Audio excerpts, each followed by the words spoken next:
Ya, seperti tadi sudah saya katakan, kalau mata kuliah ini sudah selesai dipelajari, mahasiswa mampu apa? Dan sifatnya itu harus bisa kita observasi. Jadi jangan pakai kata kerja yang tidak operasional. Contohnya, mengerti, memahami, mengetahui, itu 3 kata yang dulu sering dipakai. Sekarang usahakan ketiga-tiganya ini hilangkan dari pemikiran Bapak Ibu dalam merumuskan capaian pembelajaran.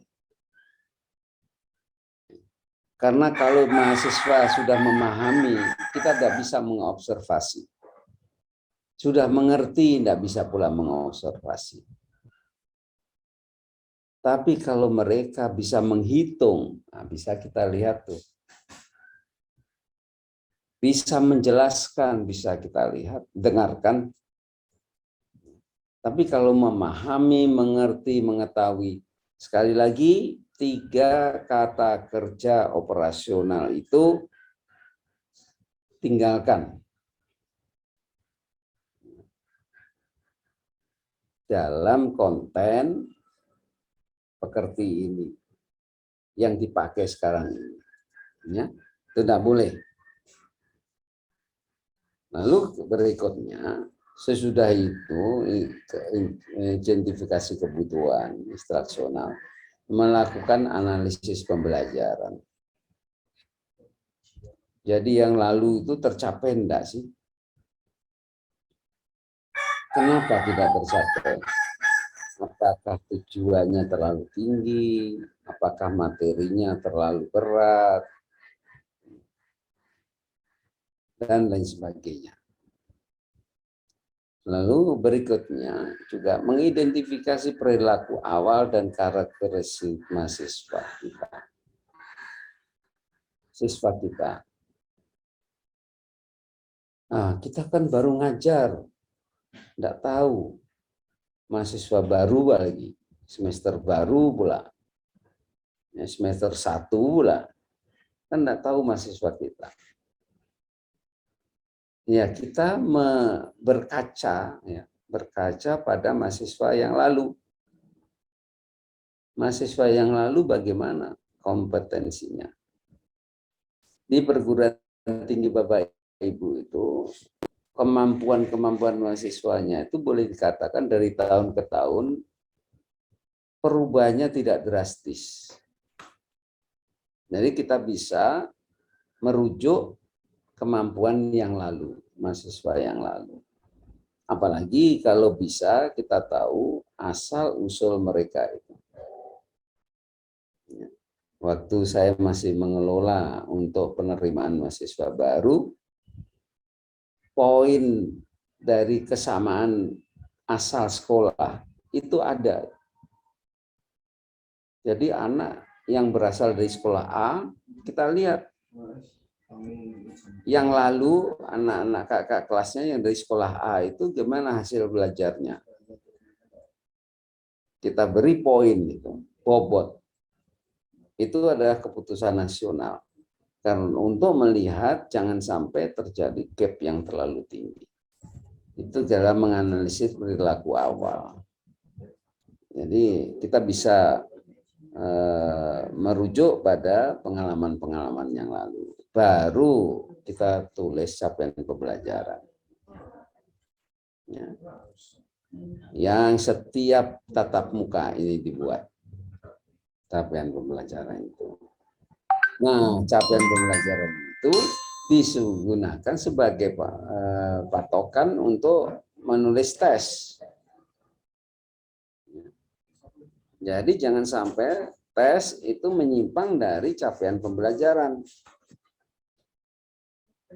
Kita ajarkan mahasiswa untuk bisa memilih kendaraan yang paling nyaman, tapi tesnya bukan suruh memilih kendaraan paling nyaman, suruh memilih kendaraan yang menuju ke arah A, B, dan C.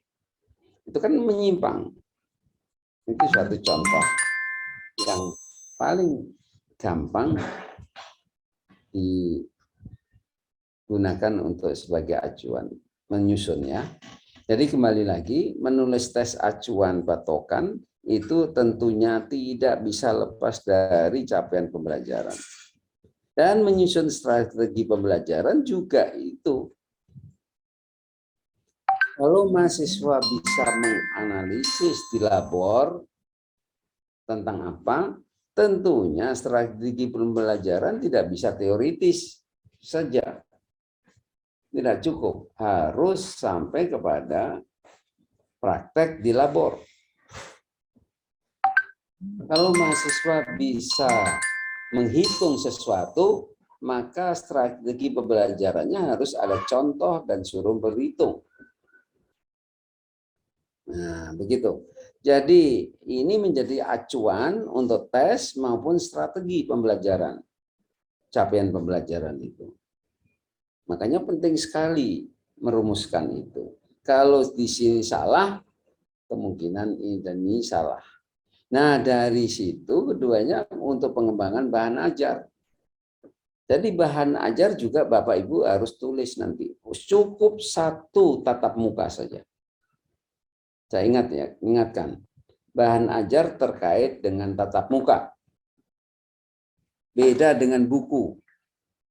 Kalau buku bab. Kalau bahan ajar per tatap muka. Jadi topiknya bukan topik bab, topik tatap muka. Kalau topiknya bab itu besar, kita tatap mukanya bisa dipretelin. Yang sub-sub bisa menjadi topik tatap muka. Nanti saya berikan contoh. Baru setelah mengembangkan bahan ajar ini ke arah sini, mendesain dan melaksanakan evaluasi formatif. Itu juga dasarnya dari sini juga, evaluasi itu. Nah, kemudian baru sistem pembelajaran. Ya, sistem instruksional. Nah, inilah sistem dalam merencanakan pembelajaran untuk mengembangkan pembelajaran dari waktu ke waktu.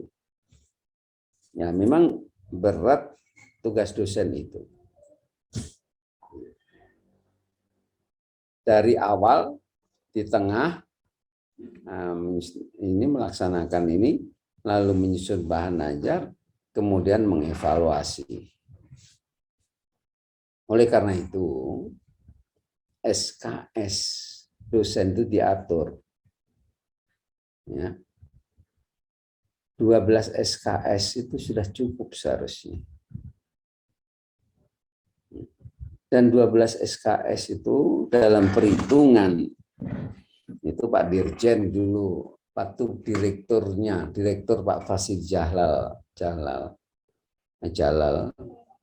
itu sebelum dia jadi Dirjen, itu direktur dulu. Nah, beliau menghitung 12 SKS itu equal dengan berapa jam kerja. Hasil hitungan beliau itu 48 jam. Oleh karena itu, peraturan kerja untuk dosen tidak bisa disamakan dengan peraturan kerja untuk karyawan. Kalau karyawan harus kantor 48 jam seminggu. Dosen 12 SKS.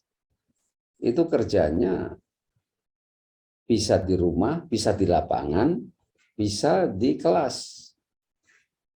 Kalau karyawan di kantor aja, beda.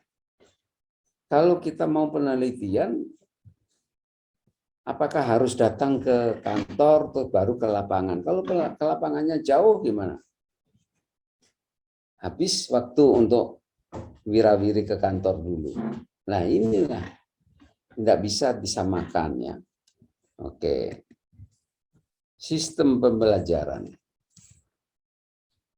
Kita tahu ini paling mudah. Ada output, menjadi input di suatu perguruan tinggi, proses, output lagi menjadi input lagi di tempat lain. Nah, output perguruan tinggi, output dari SLTA itulah atau lembaga pendidikan tertentu. Kalau S2 biasanya outputnya dari perguruan tinggi lain bisa jadi, ya, sebagai input, yaitu mahasiswa. Tapi input yang lain, kurikulum, dosen, kualitas dosen, tingkat pendidikan dosen, keseriusan dosen, sarana prasarana, materi atau bahan ajar. Nah, yang dipegang oleh kita, yang terpegang oleh kita adalah materi, diri pribadi kita. Nah, kalau kurikulum itu kumpulan dosen yang ada pada prodi atau departemen. Mahasiswa yang kita hadapi, tes lulus masuk, mungkin kita tidak terlibat. Kita sudah menerima aja bahan. Bahan ini bagus atau jelek. Jadi seperti Tyler kita ini. Ya. Bahannya, kainnya itu kain bagus atau kain buruk. Nah, itu yang kita olah